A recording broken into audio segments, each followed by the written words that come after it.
애굽의 종으로 팔렸던 요셉은 애굽에서 총리가 되었습니다. 그 걸어갔던 삶의 모습을 생각하면 진짜 많은 고생과 아픔을 가지고서 살았던 삶이었습니다. 아버지에게 사랑을 받다가 형제들의 미움을 받아서 살려달라는 그 외침에도 불구하고 종으로 팔리게 되었고요. 종으로 팔려서도 열심히 하나님과 동행하며 살았지만 누명을 쓰고 감옥에 갇혔습니다. 감옥에 갇혀서도 여전히 하나님과 동행하였을 때에 하나님께서 일하시는, 하나님께서 나를 구원해 주시는 큰 증거를 보지는 못했지만 결국 하나님의 때가 되었을 때 바로 앞에 세우게 되었고, 하나님께서 일하시는 일들을 확신하고 바로에게 꿈을 해석해 줌으로써 애굽의 총리가 되었습니다. 그렇게 요셉이 말한 대로 7년 동안의 풍년이 쭉 이어져 갔습니다. 7년 동안의 풍년이 이어져 가는 동안 요셉은 그 풍년에 현혹되지 아니하고 하나님께서 애굽의 바로에게 보여주신 꿈대로 하나님께서 7년 뒤에 흉년이 일게 하실 것이다. 그 흉년을 준비하는 사람으로 살았습니다. 그렇게 살아가는 동안에 요셉이 해석해주고 또한 대비하였던 대로 흉년이 일기 시작하였고, 첫 해가 되자 풍년을 지나왔던 사람들이 자신이 비축하였던 양식으로 그래도 1년은 버텨나갔습니다. 그런데 2년째가 되자 흉년이 들고 곡식이 떨어지기 시작하고 이제 무엇을 먹고 살까 염려하는 시기가 되었습니다. 그 염려는 애굽 땅에만 있었던 것이 아니라 흉년이 그 지역 아래 위 전체에 일어나서 야곱이 살고 있던 가나안에도 동일하게 흉년이 들었습니다. 그래서 둘째 해가 되었을 때 가나안 땅에 살고 있던 야곱도 흉년이 들어서 어떻게 음식을 구해야 되나, 어떻게 살아야 되나 고민하고 있을 때 애굽에 내려가서 양식을 사온 사람들, 그 사온 사람들이 가진 양식을 보고 애굽에 가면 살 수 있겠구나, 그 생각을 하게 되었습니다. 그러면서 42장 1절 말씀을 보면 야곱이 애굽에 곡식이 있음을 보고 아들들에게 이르되 너희는 어찌하여 서로 바라보고만 있느냐라고 말하더라고요. 여기에서 야곱의 고민과 또한 야곱의 믿음을 볼 수가 있습니다. 그의 아버지와 할아버지 때에도 흉년이 들었었어요. 흉년이 들면 그 할아버지 아브라함과 아버지 이삭은 어떻게 했냐면 애굽으로 내려가자, 애굽에는 양식이 있다 하더라 하면서 약속하신 가나안 땅을 떠났습니다. 또 떠나려고 했었습니다. 그런데 오늘 야곱의 모습을 보니까 애굽에 곡식이 있음을 보았어요. 그런데 애굽으로 내려가지 않습니다. 그 모습을 볼 때에 야곱은 확실히 베델에서 만난 그 하나님을 고백한 이후에 하나님의 약속만을 바라보면서 살고 있구나 하는 것을 다시 한번 보게 됩니다. 믿음으로 살아가지만 여전히 야곱의 연약한 모습도 있었습니다. 그 연약한 모습이 무엇이냐 하면요, 4절 말씀을 우리 한번 같이 볼까요? 야곱이 요셉의 아우 베냐민은 그의 형들과 함께 보내지 아니하였으니 이는 그의 생각에 재난이 그에게 미칠까 두려워함이었더라. 하나님의 약속을 믿고 살아가지만 여전히 요셉을 잃은 아픔과 함께 너무나도 사랑했던 라헬이 낳은 마지막 아들 베냐민을 너무나도 어떻게 보면 편애하듯이 사랑하면서 그 아이는 내 옆에만 있어야 돼, 내 옆을 떠나면 어떤 일이 생길지 몰라 하는 두려움을 가지고 있었다는 거예요. 그리고 또 이 두려움의 바탕 속에는 그 아들 10명을 믿지는 못하는 마음도 조금 깔려 있었습니다. 왜냐하면 이 요셉을 팔고 나서 그 형들 가운데에 특별히 유다라는 형이 보면 조금 형제들을 떠난 모습이 있었잖아요. 그걸 볼 때 집안 분위기가 어땠을까요? 형제들이 모여서 화기애애하게, 비록 베냐민은 싫어했을지라도 그 10명이 화기애애하게 한 마음으로 한 뜻으로 가족들 가운데서 지냈으면 괜찮은데 이 유다가 뭔가 이 형제들하고 같이 있기가 어려워서 그런지 떠나가지고 오랜 시간 있다가 돌아오는 모습이나 그런 가운데서 그들의 삶의 행동들을 볼 때에 좀 뭔가 표현은 안 되지만 좀 뭔가 이 마음의 미심쩍음이 남아 있는 겁니다. 그렇기 때문에 야곱의 마음 속에는 믿음은 있지만 현실적인 연약함이 여전히 남아 있었습니다. 그리하여서 곡식을 사러 보내었습니다. 이 10명의 아들들은 곡식을 사기 위하여서 애굽으로 갔고, 그 당시에 이 곡식이 너무 귀하잖아요. 하나님의 말씀대로 보자면 앞으로 흉년이 5년이나 더 남아있기 때문에 곡식 관리를 잘 해야 됐습니다. 그래서 바로왕은 이야기하기를, 이 곡식은 네가 준비했으니까 요셉 네가 팔고 그리고 관리해라. 그래서 해외에서 다른 나라에서 곡식을 사러 오는 사람들은 항상 요셉 앞에 나아가서 요셉에게서 곡식을 사야 했었습니다. 드디어 10명의 아들들이 애굽으로 내려가서 곡식을 파는 요셉 앞에 이르렀습니다. 바로왕 다음 2인자이니까 그 앞에서 그냥 뻣뻣하게 서가지고 돈 가져왔으니까 곡식 좀 주세요 이럴 수 없죠. 한 나라의 2인자니까 그 앞에서 넉적 엎드려가지고 우리는 곡식을 사러 왔습니다. 곡식 좀 팔아주십시오. 그렇게 부탁을 하기 위해 엎드렸더니 요셉이 형들을 알아봤습니다. 형들을 알아보고는 요셉이 생각할 때에 9절 말씀을 보니까 요셉이 그들에게 대하여 꾼 꿈을 생각하고, 여기에서 우리가 곰곰이 고민해야 봐야 될 부분이 있습니다. 지금 요셉은 애굽에서 2인자 총리가 되어 있고 힘과 권세가 있습니다. 그리고 자신 앞에 엎드려 있는 자신의 형들을 바라볼 때에 자기에게 잘한 사람들이 아니에요. 자기가 꾼 꿈을 이야기했을 때에 그 꿈이 어찌되나 보자, 저 아들을 죽인다면 그 꿈이 진짜 그래도 이루어지는지 보자라고 이야기했었고, 요셉을 죽이기 위해서 시기하고 미워하여, 잘못해서가 아니라 시기하고 미워하여서 그 구덩이에 던져놓고 죽일 계획을 했던, 그리고 그 구덩이에서 나를 살려달라고 그렇게 외치는 소리도 외면하고 결국에는 이 요셉을 종으로 팔아버렸던 형들, 그 형들이 자기 앞에 엎드렸습니다. 여러분들 뭐가 제일 먼저 생각나겠습니까? 요셉처럼 그들에게 대하여 꾼 꿈을 생각하고, 요 말이 맞을까요? 10명이 다 엎드렸는데 그때의 그 형들의 얼굴을 알아봤다면, 저도 성경을 곰곰이 묵상을 해봤습니다. 하나님께서 주신 꿈이 생각날까? 아니면 그 형들을 바라볼 때 내가 그렇게 원망하고 눈물 흘리고 어떻게 보면 나를 죽일 것 같고 지금 막 팔려고 할 때에 형 잘못했다고 막 외치며 간절히 그 앞에서 진짜 그 살려달라 눈물 지었던 모습 속에서 나를 외면하는 형들, 그 모습이 먼저 생각나지 않을까요? 억울한 일들을 좀 당해 보셨습니까? 억울한 일들을 당한다는 거 참 쉽지 않더라고요. 예전에 이제 젊은 시절이었죠. 20대 중후반이 되어가지고 열심히 신앙생활을 하고 진짜 하나님을 찾는 열정으로 가득 차서 있는 힘껏 몸도 마음도 또 물질도 쏟아가면서 열심히 일을 했었는데, 나중에 돌아오는 것은 뭐라 해야 되죠? 세상 말로 하면 배신감, 그리고 그 헌신했던 것이 하나님의 일이 아닌 것 같은 허탈함이 몰려올 때에 그 뭔가 이루 말할 수가 없더라고요. 그런데 그런 상황에 빠지고 나니까 생각나는 게 뭐냐 하니까, 그 일을 주도했던 한 사람이 머릿속에 계속 떠올라요. 밤에 잠을 자려고 하면 그 사람이 계속 떠올라요. 나를 이렇게 만든 사람. 근데 돌아보면 내가 열심을 내서 했을, 그냥 아무것도 모르고 했을 뿐인데 그 사람이 계속 떠오르고요.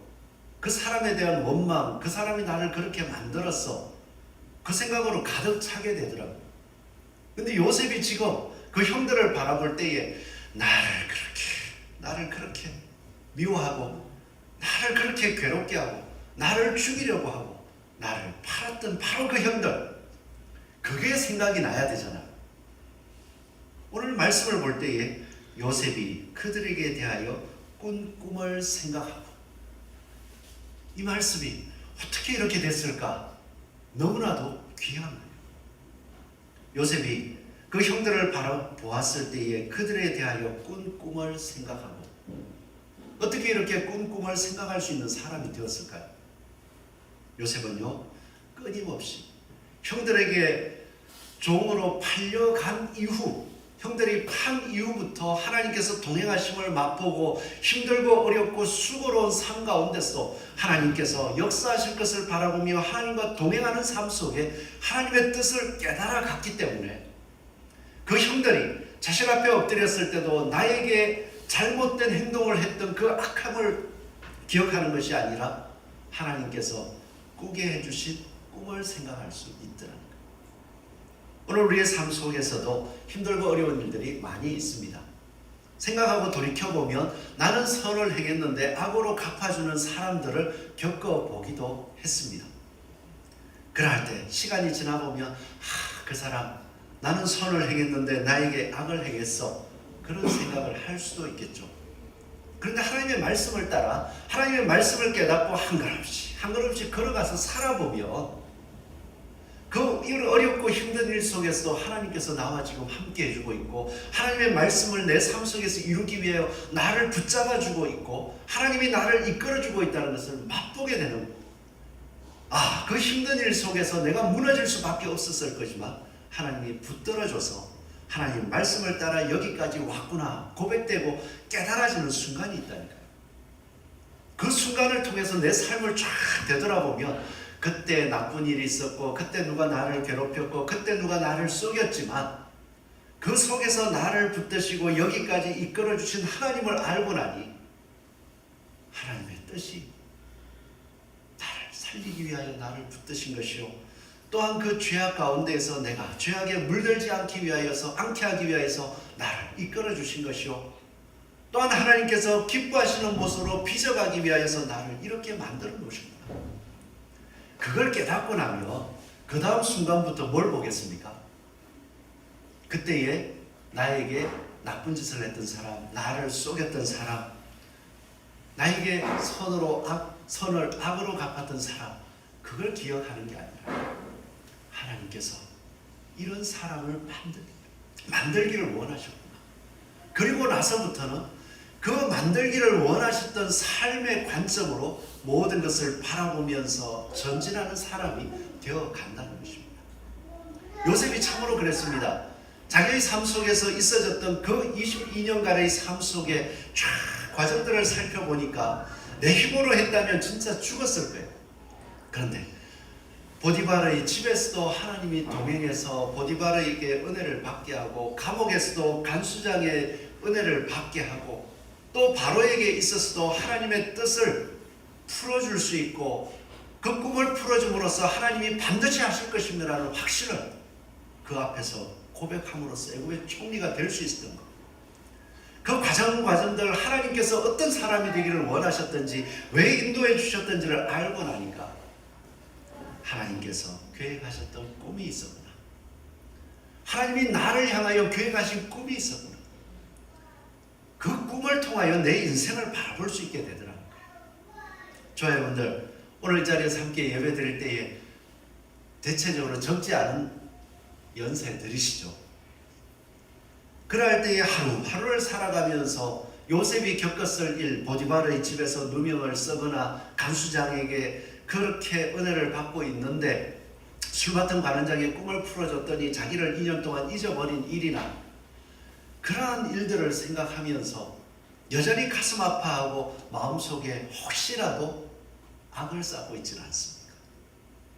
오늘 우리 이 말씀을 볼 때 요셉처럼 하나님께서 나를 사랑하셔서 나에게 이루시기를 원하셨던 그 꿈들을 이루어가고 아니 이미 예수 그리스도 안에서 우리에게 그 꿈을 이루어 주고 계심을 바라보면서 그 꿈을 통하여 내 삶을 바라보고 앞으로의 남은 삶들을 이끌어갈 수 있는 저와 여러분 되기를 소원합니다. 아멘. 요셉이 꾼 꿈을 기억했습니다. 그 꿈을 바라보니까 그 꿈이 무엇이었냐면 형들에게 이야기하기를 형님들 제 얘기를 좀 들어보세요. 제가 꿈을 꿨습니다. 형들이 딱 듣습니다. 어떤 꿈이냐 하니까 형님의 곡식단들이 제 곡식단에 머리를 쫙 숙이고 꿈이 정확해요. 지금 요셉의 형들이 뭐 때문에 애굽으로 왔습니까? 곡식을 구하러. 아, 진짜 이번적인 말씀을 묵상하다 보니까 기가 막히다.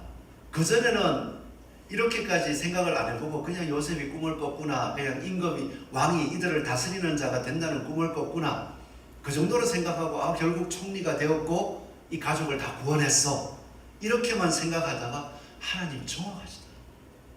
곡식 단이 엎드리더이다. 지금 와보니까 곡식을 구하기 위하여서 곡식을 가지고 있는 요셉에게 납작 엎드리는 꿈. 그때 그 꿈을 듣고 형들이 해석해 주기를 네가 진짜 우리를 다스리는 왕이 되겠느냐? 되었습니까? 안 되었습니까?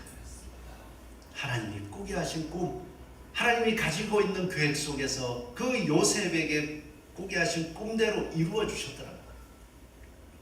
우리의 삶 속에서도 하나님이 우리를 향하여 꾸신 꿈들, 하나님과 동행하고 또 요셉처럼 선으로 악을 이기며 나아갈 때에 반드시 이루어 주실 줄 믿습니다. 아멘. 이제 중요한 것은요, 요셉이 형들이 이야기한 것처럼 우리를 다스리는 자가 되겠느냐라고 이야기를 했는데 요셉은 다스리는 자가 되었습니다.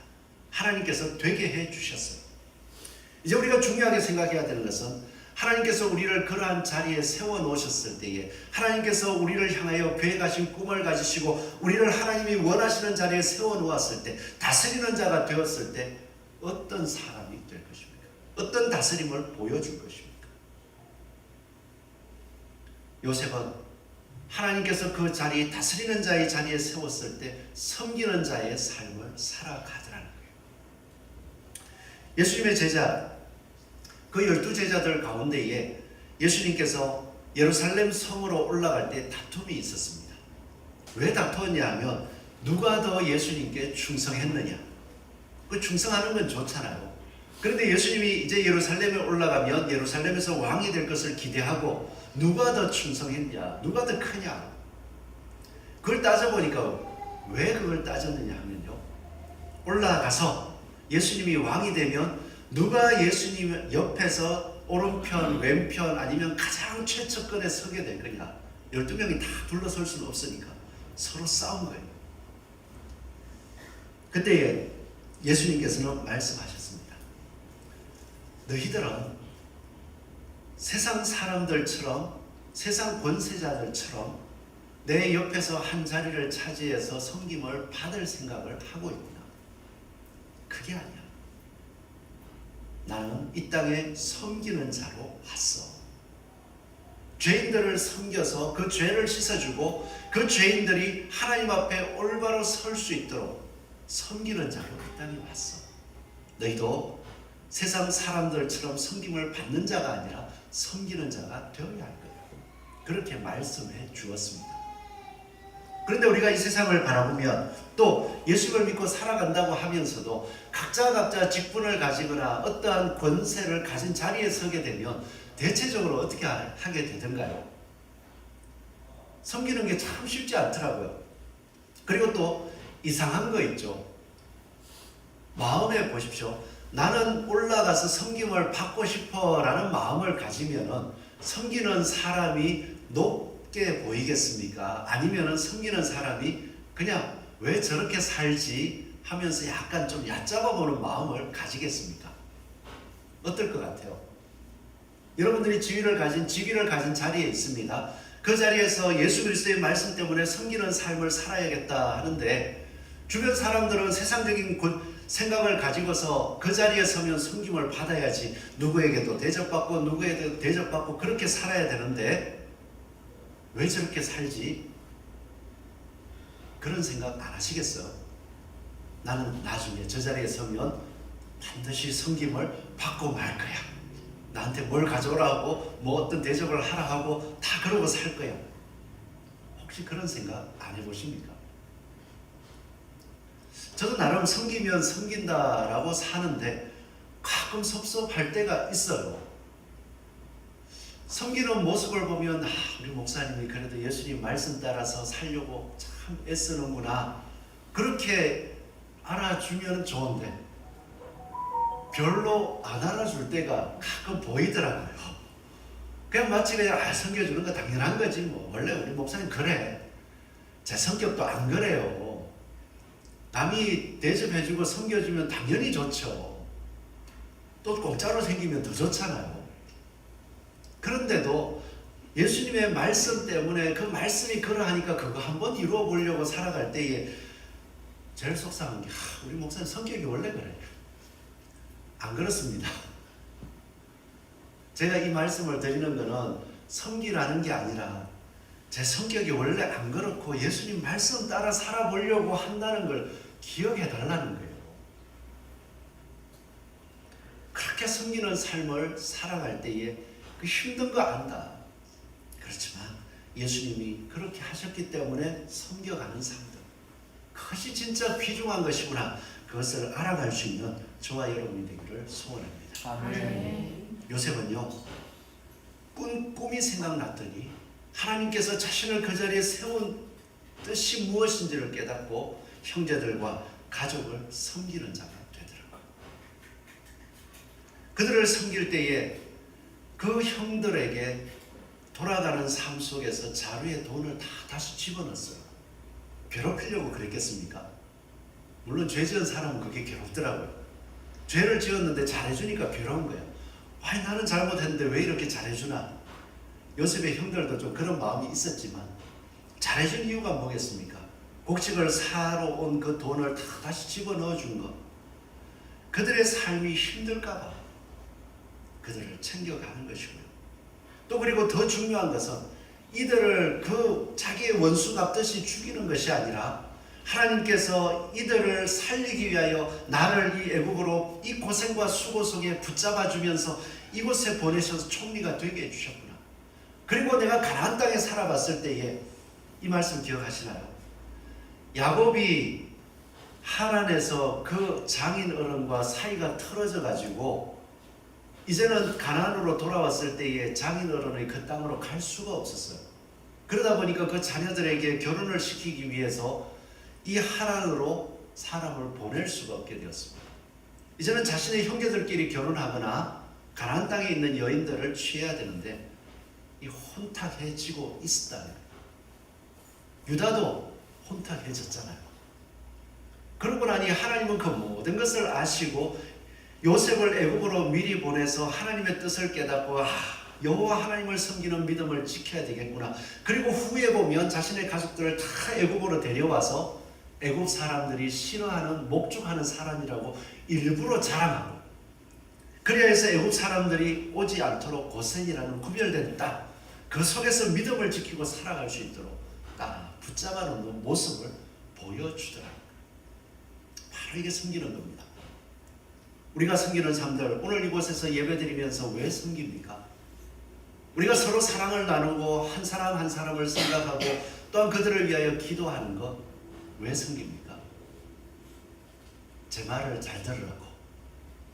내가 너한테 해준 게 있으니까 제가 알고 여러분들이 주변 성도님들에게 잘해줬을 때 내가 너한테 이렇게 잘해줬으니까 내 말 잘 들으라고. 이런 섬김이 아니에요. 예수님의 제자들은 그 섬김을 연약한 자가 죄에서 회개하고 하나님께로 돌아와서 온전한 믿음으로 서게 하기 위하여서, 예수 그리스도를 온전히 바라보게 하기 위하여서 그 연약함을 짊어지고 섬겨주는 거더라고요. 하나님께서는 우리에게 이것을 원하십니다. 요셉을 통하여 보여주었고요, 예수님을 통하여 우리에게 보여주었습니다.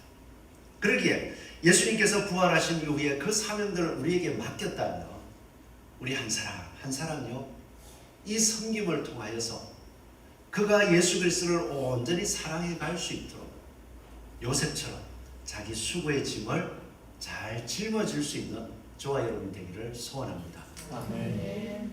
조금만 짐 하나 지워주면 어떨 것 같습니까? 그죠? 종종 저희 교회가 연약해서 제가 그랬잖아요.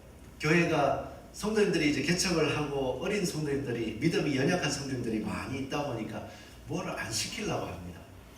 왜냐하면 그 시키다가 연약한 성도가 넘어지면은 더 힘들어요. 그러다 보니까 차근차근 그냥 기준을 가장 밑에다 놓고 한 걸음씩 천천히 그렇게 걸어가려고. 언젠가 알겠지. 알겠습니까? 딱 한 가지예요. 하나님이 일하십니다. 그래서 여기까지 왔잖아요. 그런 것 같죠? 하나님이 일하시더라고요. 한 걸음 천천히 연약한 것 같아도 온전히 세우기 위하여서, 저는 목회자니까 제가 짊어지면 되죠. 어차피 힘들어도 해야 되니까 짊어지고 가다 보면 알겠지. 안 알아주는 것 같지만, 더딘 것 같지만 하나님이 일하시더라고요. 그러나니까 지금도 생각하는 게 있어요. 하나님이 일하실 건데. 요셉은 그걸 생각했습니다. 하나님이 일하셨어. 하나님이 만들고 계셔. 그것을 생각하니까, 꿈꿈을 생각하니까 섬기는 자로 살 수 있더라고요. 저와 여러분들, 요셉처럼 하나님께서 나에게 주신 꿈, 예수 그리스도를 통하여 나에게 주신 꿈, 그 꿈을 생각하고 매 순간순간을 살아갈 수 있기를 소원합니다. 우리에게 부활의 영광이 있습니다. 그리고 그 부활에 합당한 삶을 살도록 성령님이 계속 이끌어 가십니다. 그리고 요셉은 그 꿈을 생각하고 치유자로 살아가더라는 거예요. 오늘 있어지는 행동들을 보면 요셉이 좀 이 원수를 갖고 있다 그런 생각을 안 듭니까? 딱 엎드려 절하니까 꿈을 생각하고, 너희들은 이 땅을 염탐하러 온 정탐꾼이다. 누명을 덮으시옵니다. 그러고 나서 몇 마디 던져보다가 감옥에 그냥 싹 다 가둬버렸어요. 요셉이 좀 못됐죠? 왜 억울하게 누명을 씌우고 감옥에 가둡니까? 그리고 3일간 가둬놓고 있다가 데려와서는 또 은혜를 베푸는 것처럼 얘기합니다. 나도 여호와를 하나님을 경외하는 자이니까 너희 말이 진실됨을 한번 증명해봐라. 그러면서 열 사람 중에 9명은 감옥에 갇히고 한 사람만 가서 너 막내 동생을 데려오라, 그런 식으로 이야기를 하다가, 그건 좀 너무 그거 하니까 한 명만 갇혀라. 그리고 9명은 돌아가서 양식을 가지고 가족들 다 살아라. 그리고 막내를 데려오면 너희들 계속 이렇게 무역할 수 있을 거야, 이야기를 합니다. 좀 못된 것 같아요. 근데 말씀을 읽어보면 요셉이 원한을 갚기 위해서 한 것이 아니라 자신은 하나님의 뜻을 알았기 때문에 그 형들과 가족들을 다시 한번 하나님 앞에 세우기 위하여서 확인하는 과정이더라고요. 형들을 감옥에 집어넣습니다. 그리고 그들을 꺼내왔을 때 형들이, 요셉은 애굽 말을 하고 중간에 통역이 있고 가나안 말을 하는 그 형들이 있으니까 자기들 말로 하는 거예요. 지금 같으면 우리는 한국말 쓰고 그 형들은 이제 영어를 쓴다 해보십시오. 영어로 자기들끼리 막 얘기를 합니다. 요셉은 다 알아듣고 있어요. 그런데 하는 얘기가 뭐냐 하면, 우리가 이렇게 억울한 누명을 쓰고 우리가 아니라고 변명해도 이 애굽 총리가 들어주지 않는 이유가 뭘까? 요셉 때문이야. 요셉에게 지은 죄 때문이야. 요셉에게 지은 죄 때문에 우리가 이렇게 누명을 쓰고 억울함을 하소연해도 들어주지 않는 거야. 우리의 죄야. 자기들 그 얘기를 막 하는 걸 보니까 요셉의 마음이 어떨까요? 회개하고 있구나. 뉘우치고 있구나. 하나님께서 그때의 그 악을 그들이 범하지 못하도록 막아주셔서 나를 종으로 팔게 하시고 결국 나를 애굽의 총리로 세워주신 것, 바로 이렇게 이들이 회개할 시간을 가지도록 하나님이 일하셨구나. 그거를 보더라고요. 그러나 이 요셉의 마음이 얼마나 가슴이 불탑니까? 그래서 혼자 울고 와서 다 가족들을 또 살리기 위하여 9명을 보내주고, 그러면서도 마음에 남은 짐 하나, 그래도 혹시나 나를 미워하듯이 베냐민을 미워하고 있지는 않을까? 오늘 안 데려왔는데 혹시 또 베냐민도 이 형들이 해코지 한 건 아닐까? 여전히 이 형들이 아버지의 아픔은 생각하지 아니하고 자기들만 생각하는 사람은 아닐까? 그런 두려움은 남아있는 거예요. 그래서 용서는 이미 해주었더라도 이것을 확인하고 온전한 사람이 되게 하기 위해서 베냐민을 데려와라. 그것을 하고 돌려보내는 것입니다. 이것은요, 요셉이 자기의 원한을 갚기 위한 것이 아니라 그 억울함을 통하여서 형들이 자신들이 저지른 죄를 기억하고 그 죄들을 뉘우침으로써 더욱더 하나님 앞에 온전한 사람으로 세우기 위한 계획이더라. 오늘 저와 여러분들 살아가는 것, 다른 사람들에게 하나님 말씀을 따라 선을 행하면서 그 행동들을 자랑하는 것이 아니라 우리가 살아가는 삶은 이러해야 되고, 또한 그 삶 속에서 우리의 잘못은 회개할 수 있어야 돼라고 이야기해 줄 수 있고, 그러한 섬기는 자가 될 수 있기를 소원합니다. 요셉은 하나님의 뜻을 깨닫고 그것을 이루었습니다. 총리가 되었을 때 섬기는 자로 살았습니다. 그리고 또한 올바른 삶을 통하여서 치유자로서, 용서하는 자로서 살았습니다. 저와 여러분들, 예수님께서 그렇게 부르셨음을, 그렇게 세워주셨음을 믿으시고 이번 한 주간도 말씀으로 승리하는 참된 섬기는 자 되시기를 축원합니다. 기도하겠습니다.